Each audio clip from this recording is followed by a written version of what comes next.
beep, beep, beep, beep, beep. Hello, how you lot doing?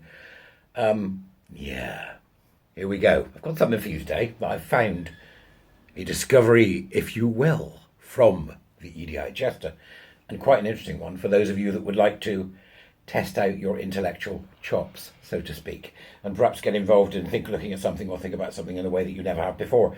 I'm always interested by the outer reaches of academic bumwaffle, because there's a lot of it.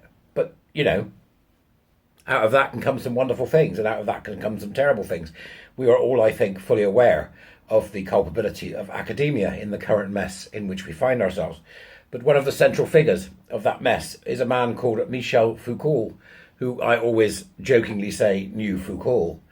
It's an extraordinary thing to imagine that this man, who was, by no shadow of a doubt, a pop star of sorts, to the French, who have always lauded and held up to a very high standard their philosophical superstars. It's interesting to watch if you are an initiate into the world of Foucault, because it will give you some idea of how this man, who seems to have caused so much trouble and certainly is a figure that is able to divide people in many different and varied directions. So I would suggest having a look at the documentary, which I've attached to the videos, all right? Because I found it utterly fascinating. Yes, it will challenge you. Yes, it will make you think differently. And yes, it may fill you with disgust at points. But since the first time I read Foucault's book some 25 years ago, Madness and Civilization, with, quite frankly, the need to have, when one does read Foucault, a marker pen so you can go and look up what he's talking about, so you can fully understand what's going on. Some of his stuff is absolutely impenetrable, because it can be so torturous to try and find or understand where his mind is coming from. And yet we can see in the works of James Lindsay his description of how Foucault has, in essence, led us to where we are with some of his utterances. And I do not argue that point at all. I think Lindsay's right about that. And I'm no academic, so it's, no good asking me. Yeah. So what we've got is this film that goes on for the best part of an hour that I think you may find interesting, in which Michel Foucault is to some degree dissected by other people, and talks about his books from Madness and Civilization through to the history of sexuality, which was so profoundly and seismically disturbing. There are arguments that the translation of Foucault into the English was always something that was nothing if not imperfect, and that translation and the mistakes within that translation have led to a misunderstanding of Foucault's work. And I know that Heather Brunskill Evans has argued the case in some areas for a deeper understanding of Foucault and where he came from. That's difficult to do because his history in regards to his behaviour is, to say the least, difficult. And there have been reports from other people of things that he got up to, which would be described very simply as paedophiliac to anybody who read about them or discovered them. Nevertheless, a complex character like Foucault has and will continue to influence academia and our culture, whether we like it or not. And maybe a basic understanding of what this man was saying and what this man was about, particularly, I think, his belief in a life lived as an aesthetic, as something you chose, an artistic project, is really key in understanding how young people have been so taken by the insanity of a curated and created identity. It is also interesting to see within this a very young Camille Paglia. And you forget, I think, having not seen her so young for such a long time, what an incredibly charismatic and attractive woman she is. And how now I've a great appreciation for her, even though she speaks at the rate of Speedy Gonzales and requires serious thought in order to keep up with what she's doing. But she condemns him utterly within this documentary you're about to watch. I hope that you find it useful, because I think it's a fascinating insight into a time gone by, 1993 in this particular instance, in a documentary called Beyond Good and Evil, which is what effectively Foucault was not about. Boundaries. Foucault was about breaking boundaries, or saying, look, this isn't what we think it isn't real. It's particularly in his work on madness, the understanding that madness was really, from his perspective, the simple application of language onto behaviours that may or may not be authentically human. this fascinating insight into a man who I think really has had great influence on where we are now, even though he may not have considered that he did, but I think he bloody did, is a prime example of what happens when philosophy goes mad, in my book, and thinks that it can be something it's not, and when academia, bedazzled by new ways of seeing, fail to practice basic rigour in deciding whether or not something is worth carrying forward. His involvement in the gay scene in San Francisco, I think you will find fascinating, and his involvement in saying there are other ways of living, the rise of LSD, the use of drugs, the great thought experiments of the 60s and 70s. So I do hope you enjoy this, because I thoroughly enjoyed it, and I will look forward to hearing your comments in the doobries, as they say, if you manage to get yourself through it. So I would say get your intellectual head on, get your thinking brain going, go and have a look and see this documentary from 1993, which does nothing but complicate things even further. I'll see you later.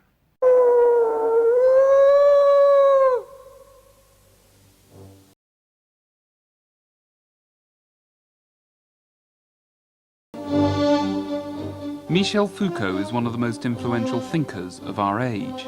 Since his death of AIDS in 1984, he has acquired an almost mythical status. For my money, Foucault is easily the most important intellectual in post-war Europe.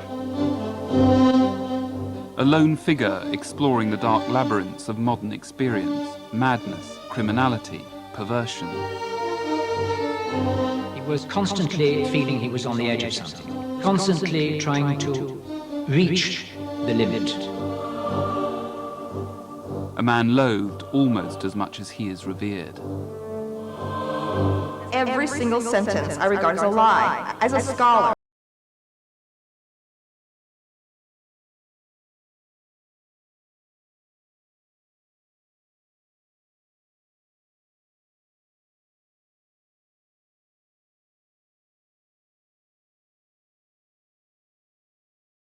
Along with Roland Barthes and Jacques Derrida, Michel Foucault is usually linked with a post-war generation of French thinkers whose ideas about language helped shape our understanding of the postmodern world. Le comportement criminel, le comportement de délinquance, la transgression des lois sont des comportements en eux-mêmes trop complexes, dont on connaît trop mal les déterminations. Foucault, however, was unique. He went beyond language to examine the nature of society itself, the nature of man. He was interested in what lay beyond what we accept as normal and natural, and the way transgression and deviancy can take us there. Furthermore, as no fewer than 3 biographies published in English this year have revealed, Foucault's interest in such themes was more than merely academic. One book in particular has aroused controversy for dwelling on how Foucault himself transgressed, how his life became a deeply personal quest into a world beyond good and evil.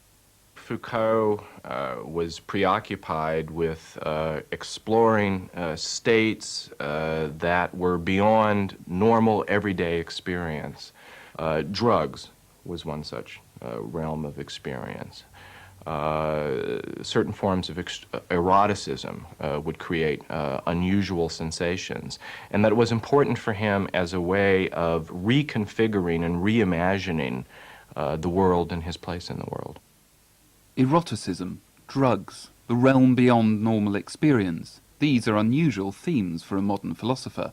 In the first few decades of this century, academic philosophy more or less abandoned trying to tackle issues that dealt with life and how it should be lived, preferring instead to concentrate on the more analytical business of linguistics and logic. Since that time, the important questions about what it means to be a human being have taken place in other activities: art, politics, literature, social sciences.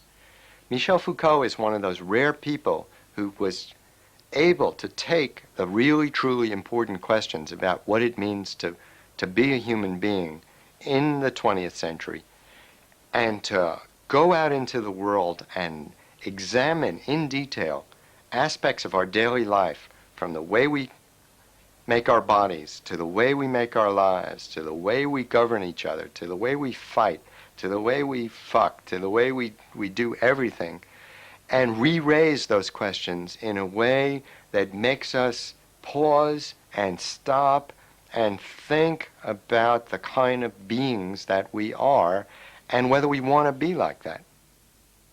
By digging through history, engaging in what he called an archaeology of knowledge, Foucault questioned fundamental assumptions about modern experience, the assumptions that form the basis of the distinction between good and bad, sanity and madness, normality and sexual deviancy.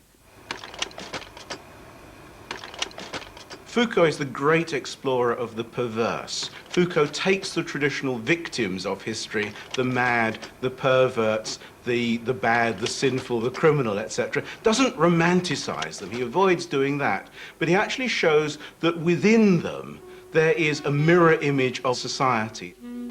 For Foucault, however, such themes had to be explored through personal experience as well as scholarly research. This is why his life story acquires such a special significance. It too was one of his works, perhaps his most important, and one the biographies are revealing to have been every bit as experimental and challenging as his ideas. Foucault was born in the prosperous provincial French town of Poitiers in 1926 to upper-middle-class parents. He was christened Paul Michel after his father, a respected local surgeon. C'était la vie de bourgeois de province, une vie excessivement réglée par toutes les obligations mondaines qu'avaient mes parents et les principes d'éducation que mes parents avaient reçus eux-mêmes de leurs parents et grands-parents. Little is known about Foucault's upbringing that reveals the roots of his subsequent philosophical quest. However, a puzzling clue emerged in 1988 in the form of a short story by Hervé Guibert, a novelist who himself became famous in France for filming his own death from AIDS, and who was claimed by some to be the last man to see Foucault alive. The story was written as a work of fiction, but one that appeared to contain a coded account of the hitherto secret formative experiences of Foucault's early life, raising speculation that Foucault had chosen to confide these secrets to Guibert in his final hours. The tale concerned the dissection of a philosopher's brain. Digging a little, one found vast stores, reserves of secrets, memories of childhood, novel theories. The memories of childhood had been buried more deeply than anything else in order not to come up against the idiocy of interpretations, or the dubious craftsmanship of the large, deceptively luminous veil that would drape the work. In the sanctuary of his vessels lurked 2 or 3 images, like terrible dioramas. One of the images was of a young boy forced by his surgeon father to witness an amputation in order to prove his virility, an ordeal that Foucault may well have experienced, though there's no independent confirmation that he did. Another image relates to an episode that, if true, might shed light on Foucault's adult preoccupation with confinement and crime. It tells of the boy's excitement at walking past a local courtyard, famous as the location of the woman known as the sequestered of Poitiers. What makes this story convincing is that there really had been such a woman, discovered in 1901, locked by her upper-class family in a windowless room, with scarcely enough food to survive, living in excrement and covered with lice. Surveying the room, officials discovered an inscription scrawled on the walls. To create beauty, not out of love or liberty, but solitude forever, you must live and die in a dungeon. I came across Guibert's short story at the very end of writing my book, and the feeling I had as I read the short story was a shock of recognition. And in my bones, I thought, this is true.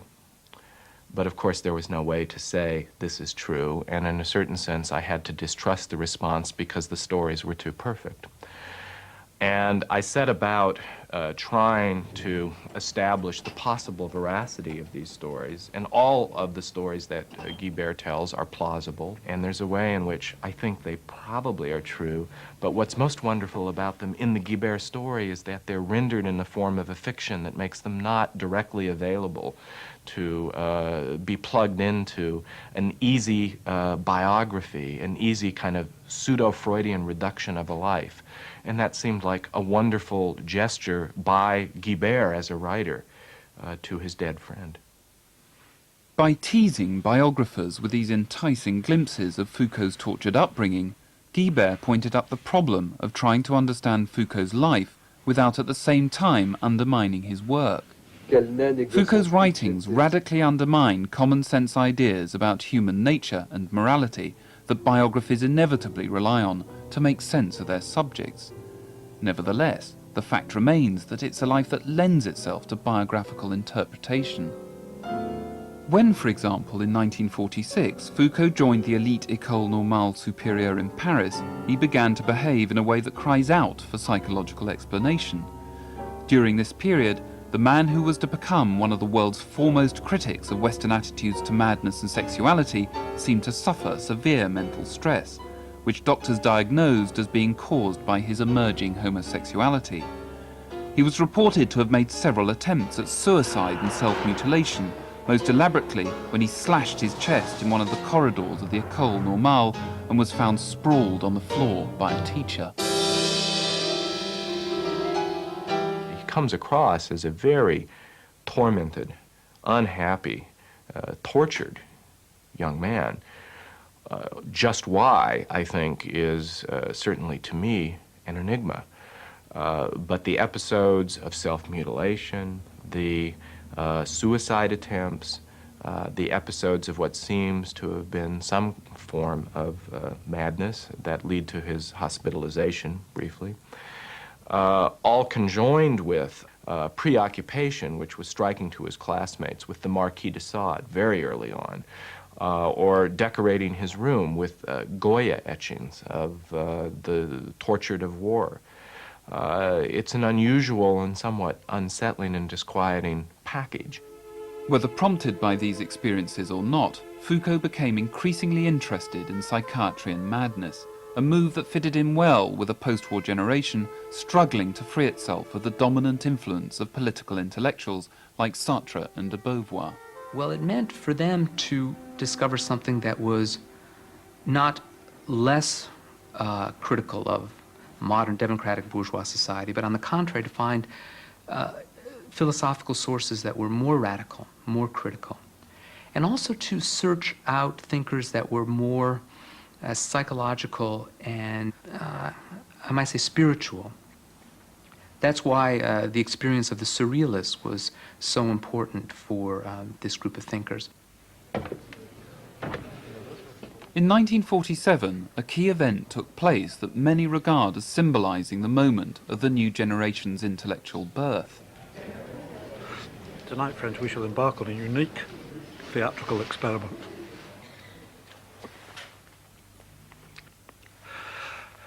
In this very cockpit, we will stir up... It was a theatrical performance given by the legendary French avant-garde artist and actor Antoine Artaud.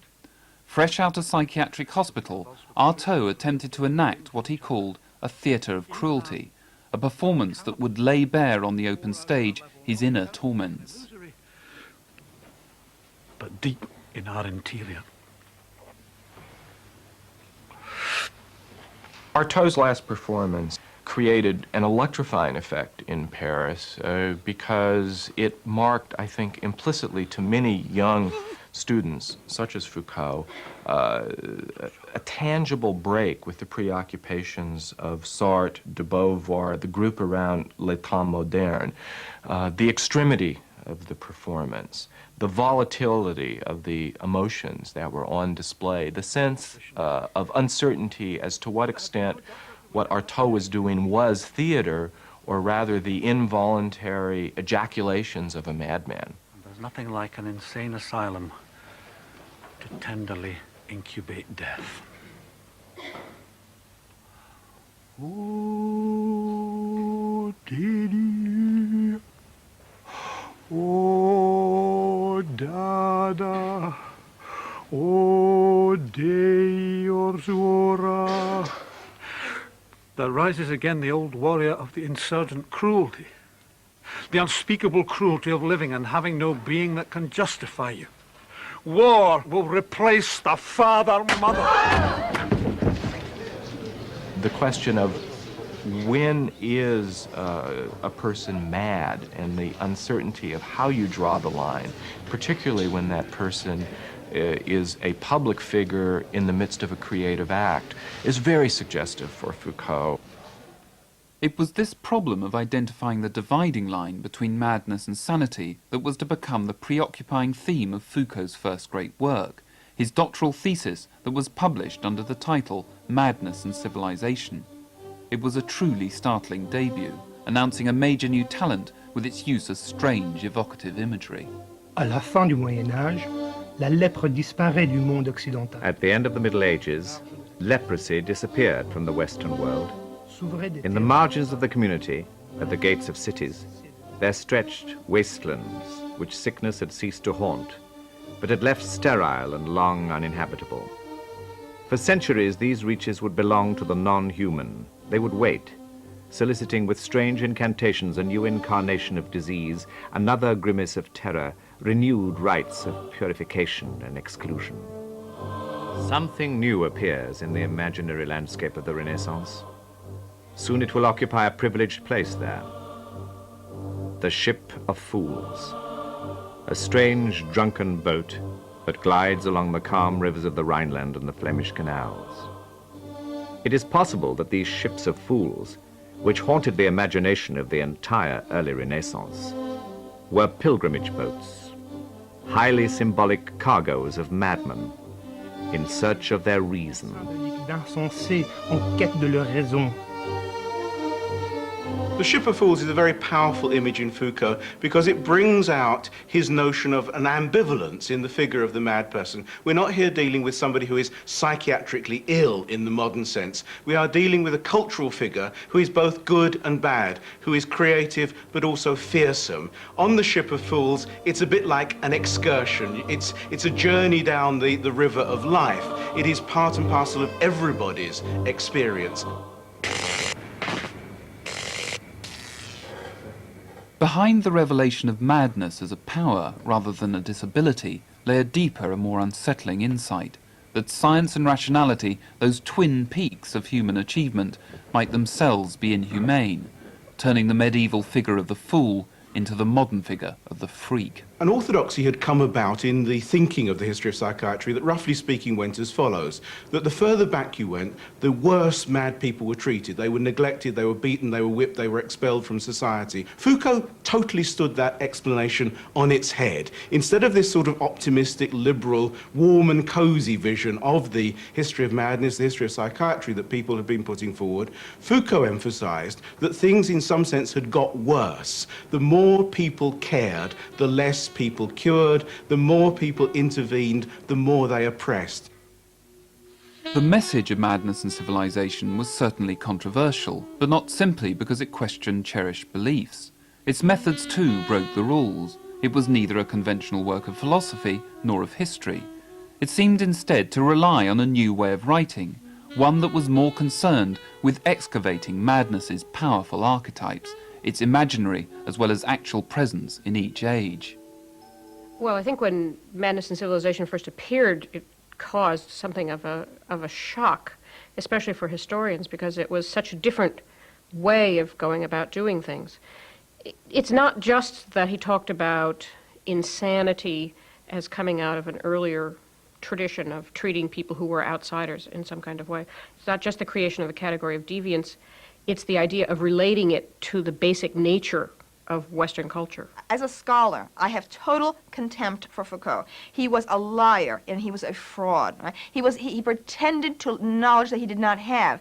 He was a man of very high IQ. If he had put the time in to master the areas he should have, if he had really done the inquiries he should have, beginning by studying ancient history, by studying anthropology, studying political science, and being honest about his true influences, then I could respect him. I'm afraid people who admire Foucault feel the slick, glossy surface and think that in some sense it's depth, and it isn't. Fraud or not, superficial or not, Foucault certainly got a reaction. Madness and Civilization confirming his position on the world intellectual stage and establishing a way of examining modern life that was to be distinctively his for the coming decade.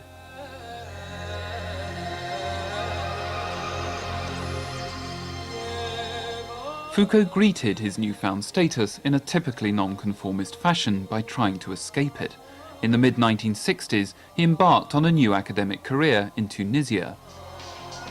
May 68, the month of Paris's eruption into political chaos, found him teaching philosophy at the University of Tunis. He listened to the Night of the Barricades over the phone, a friend in France holding the handset to a radio so he could hear for himself the revolutionary uproar. Foucault returned to France in late 1968 to find a highly charged political environment, one in which his unorthodox views were eagerly sought. He supported political militancy. He backed a prisoners' rights organisation which mobilised a number of prison protests, and he regularly taunted France's most cherished institutions. Alors au fond, quand le juge demande à l'accusé de se reconnaître coupable, d'accepter sa faute, littéralement de s'humilier devant lui, au fond, le juge, on a l'impression qu'il veut effectivement piétiner l'accusé. Moi je dirais, c'est tout le contraire, il lui demande un formidable service. Il demande à l'accusé de lui dire au fond ceci, eh bien oui, monsieur le juge, ce n'est pas tellement vous qui jugez, c'est la société tout entière, c'est cette société à laquelle j'appartiens, et par conséquent, si je réclame ma peine, c'est donc moi qui me punis moi-même, et ce n'est pas vous. Je vous innocente, vous, juge.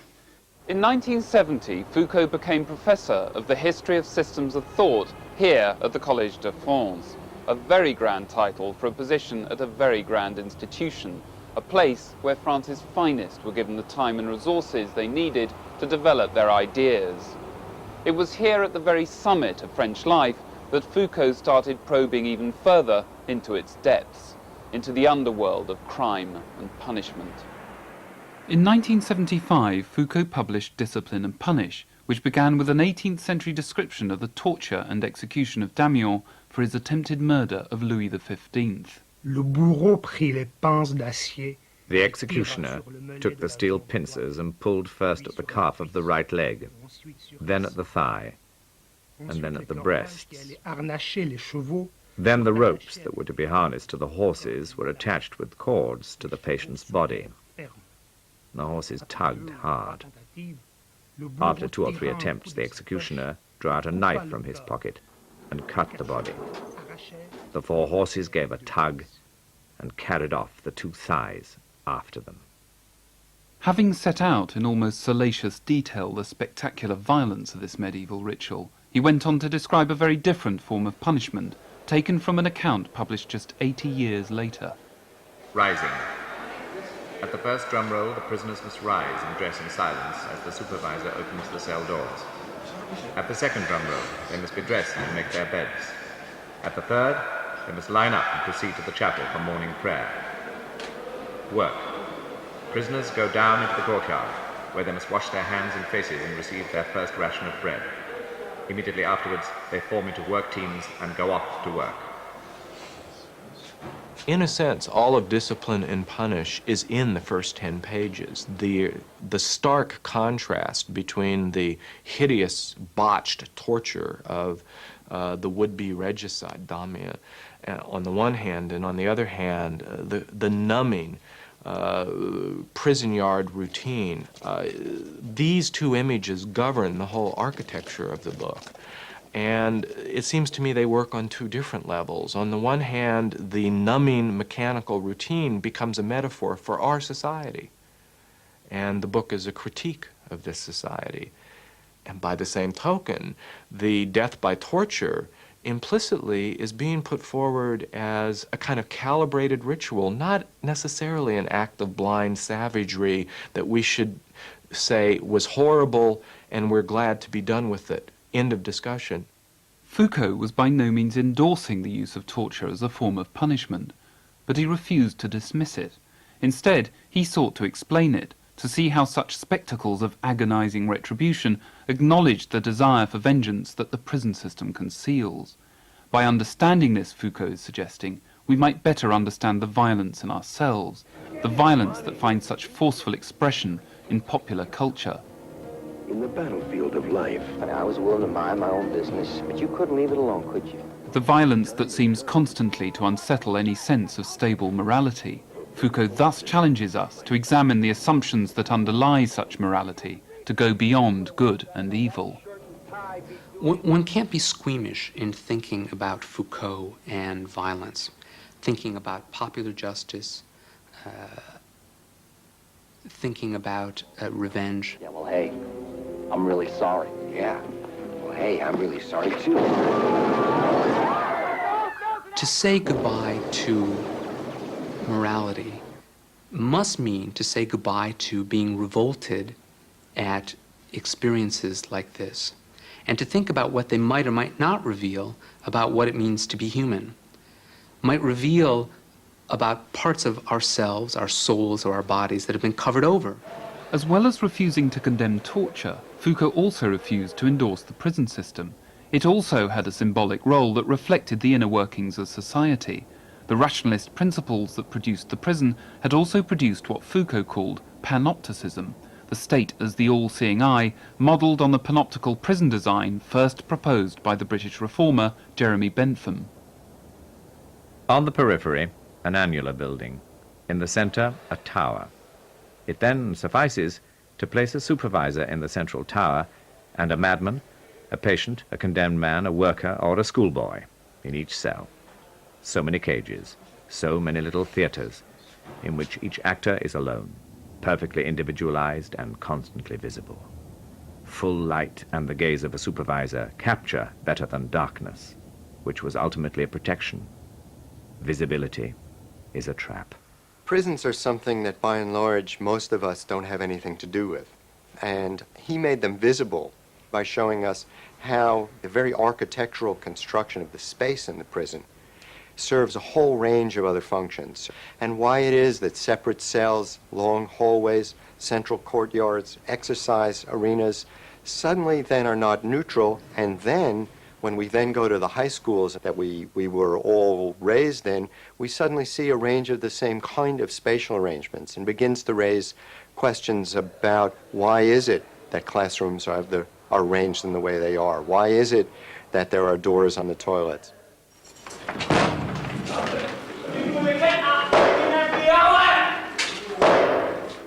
The power of Foucault's work on discipline and punishment is not that it offers any solutions, but that it poses unsettling questions. How convincing is modern scientific society's pious belief in its own progress? Is humanism really so humane?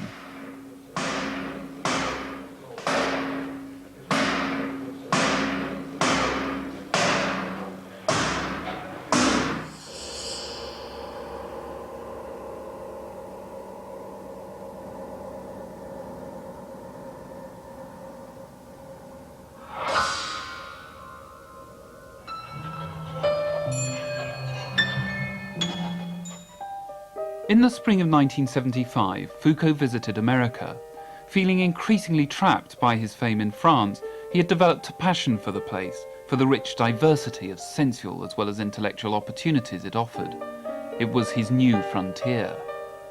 One day, he decided to accompany two friends on a drive into the desert. Their chosen destination was popular among Californians at the time, Death Valley, one of the hottest and most hostile places on Earth.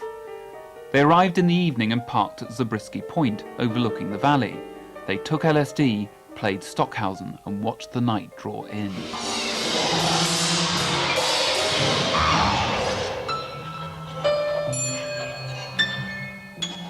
For at least one biographer, this moment symbolizes a turning point in Foucault's life, the point at which his interest turned from a critique of society towards more contemplative philosophical themes, the meaning of life, the self, and death.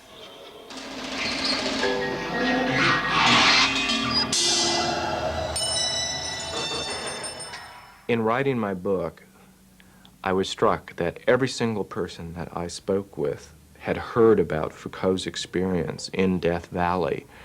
He invariably reported that this was the greatest experience in his life, the most transformative, important experience in his life. And this is saying something because this was a life punctuated by adventurous, interesting, important experiences. By taking LSD, by disorganizing his thoughts and taking that risk for the first time, Foucault was led to think in new ways about both himself and his sexuality. During the 70s, Foucault's attachment to America deepened, and so too its attachment to him. He became a cult figure, an exotic focus for campus radicalism. No, you see, when I am in the States, I look at American TV very often, but it's only to learn English or American. But as well as academic success, Foucault also found in America, and especially California, a celebration of sexual adventure, a carnival of self-discovery neither he nor anyone had ever witnessed before. In the pre-AIDS era of the late 1970s, the bars and bathhouses of San Francisco offered a veritable theme park of erotic and narcotic adventure. Laboratories of sexual experimentation, Foucault called them.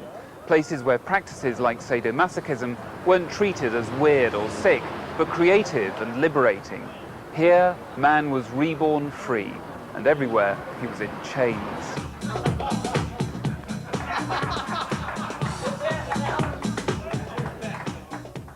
What he found in San Francisco with respect to sexuality, I think, is nicely captured in a phrase that he often used to joke about.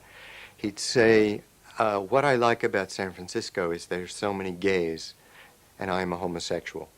And what that meant, I think, was that he saw an entire culture and an entire way of life, a public way of life that had been constructed in San Francisco, among other places, but particularly here, which was so different than he knew and had known in France or in Tunisia, around largely the same sexual acts. But the whole way of life of gay culture was something which he had never seen before, and which he was simultaneously very enthralled with and very amused by. Although Foucault became a figurehead of the gay liberation movement, he never joined it, for the same reason that he rejected the Christianity of his childhood, that he never became a Marxist, an existentialist, or a Freudian. For him, all such movements are the problem, not the solution to finding a philosophy of life. They all promote themselves as universal when history, he felt, shows them not to be. As he aimed to demonstrate in what turned out to be his last works on the history of sexuality, there are no universals. There isn't even a true inner self, a transcendental being that holds the secret of life or morality. It was this insight that seemed to draw him to the frivolity and excess of Californian counterculture. Through the very profusion of philosophies, he was freed from the control of any one of them. By offering such a rich diversity of experiences, an absence of limits and restraints, it provided unique conditions not for the discovery of a true self, so much as the invention of one. The notion of invention is absolutely crucial to Foucault's work. And giving up this idea that you have to discover a self that is sort of waiting for you, the real, the authentic, the deep self, there's nothing of that sort to discover. But you have to invent yourself. The whole ethics of Foucault, both in his work and in his life, and in his work about how to lead a life, which is the synthesis of the two, is about how to detach myself from myself, how to transform myself. He wanted to discover what he called an aesthetics of existence, a way of looking at life that doesn't rely on scientific categories or philosophical commandments set in stone. For him, life should be treated more as a work of art, something that can have many meanings and that can be judged in its own terms. What he is asking in those last works is what are the conditions by which a person can become the artist of his or her own life? What are the conditions which allow one to grow according to one's own sense of what one wants to become? Those last works are very much about becoming. They're not about revealing the truth of morality. On the contrary, they question the idea that there is a truth of morality. He's not interested in morality. Morality for him is a series of external rules which oppress people. The controversial claim is that in the last years of his life, Foucault's personal quest for self-invention, for the raw material for this artistry of life, reached a new intensity, embracing sadomasochistic experiences, ascetic experiences, narcotic experiences, even, Foucault himself suggested with his usual inscrutability, near-death experiences.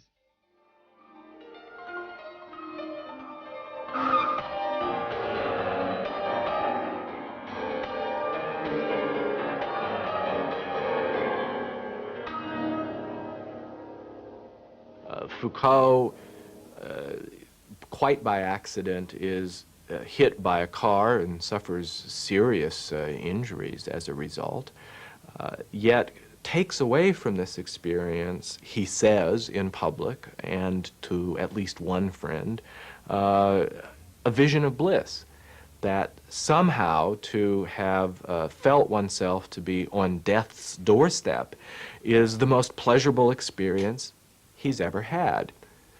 And in the public interview, when he makes this comment, as always with Foucault, you never know whether he's being ironic or serious. It's a thin line, and I tend to think he's usually smiling, and through the Cheshire Cat's grin is something that's of the essence biographically.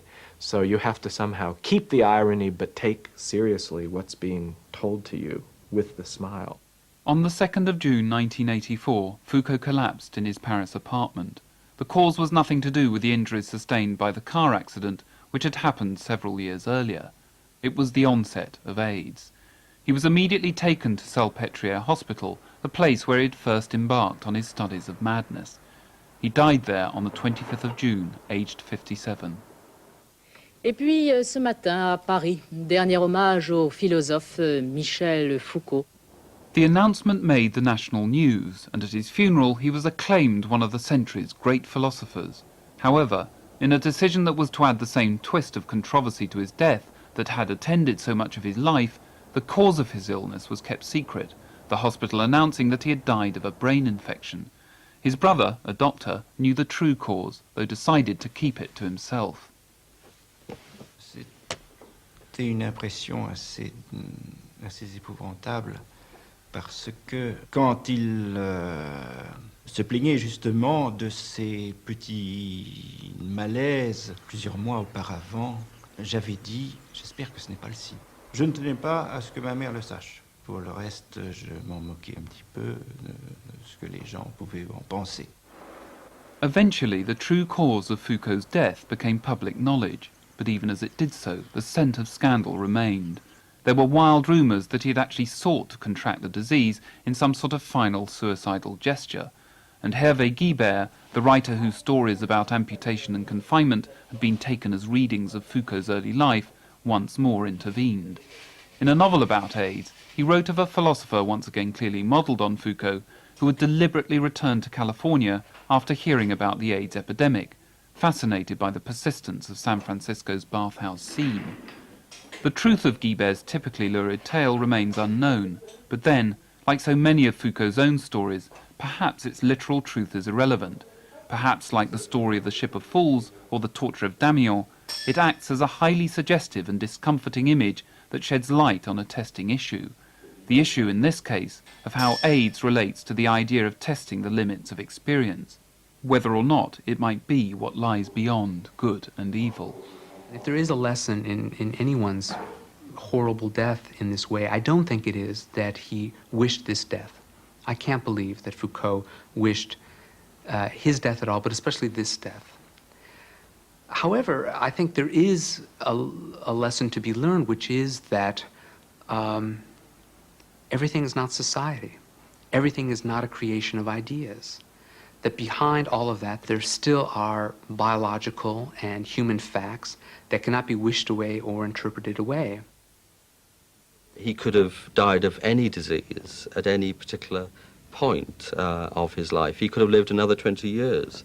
The fact that he died of an epidemic that was gaining a grip on the Western world at this time, I think is irrelevant to the meaning of his thought and the relevance of his thought in telling us something about the relationship between life and death.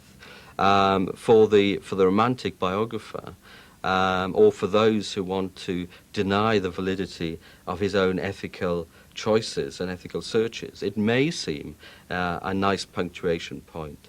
To those of us concerned with the validity of his search, of his journey, of his intellectual preoccupations, it's like an accident on a difficult journey. The wider issue is whether Foucault's death, or his experiences of sadomasochism, or his suicide attempts, or his homosexuality, or his upbringing, can be used to explain his work. In the process of making such links, some fear that biographers use the very mechanisms of labelling, categorising and pigeonholing that Foucault's entire work sought to challenge, that what biography provides is a construction rather than a reconstruction of the life. Well, it's making sense of him in the context of a particular project. And the particular project is a project of reaffirming our normal conventions of what is good and right, what is normal, what the best way to live is, and seeing Foucault as someone who, well, as a kind of outlaw who wandered back and forth across the boundaries of what we think of as normal or rational, who was a kind of mad genius, but whose genius, by being mad, simply confirms us in the pieties and complacencies of traditional morality. Les philosophes ont très longtemps échappé à la biographie. Et il y a des romanciers qui ont voulu connaître le destin des philosophes. Flaubert. Flaubert a voulu s'effacer pour ne laisser parler que son œuvre. Eh bien, malheureusement, la tentative de Flaubert a échoué, et au lieu que ce soit les romanciers qui soient traités comme les philosophes, ce sont les philosophes qui sont traités comme les romanciers, et les romanciers qui sont traités comme les acteurs de cinéma. Tout le monde aujourd'hui a droit à sa biographie. Tout le monde aujourd'hui a droit à l'indiscrétion, au commérage.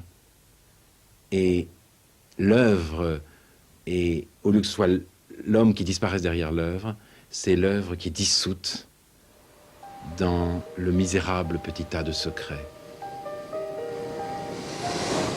One of Foucault's most important contributions was to question the whole notion of man with a capital M, of some universal moral mannequin upon which we must all aim to be modelled. This man, he wrote, was himself an invention and would one day die. He will, Foucault memorably predicted, be erased, like a face drawn in sand at the edge of the sea.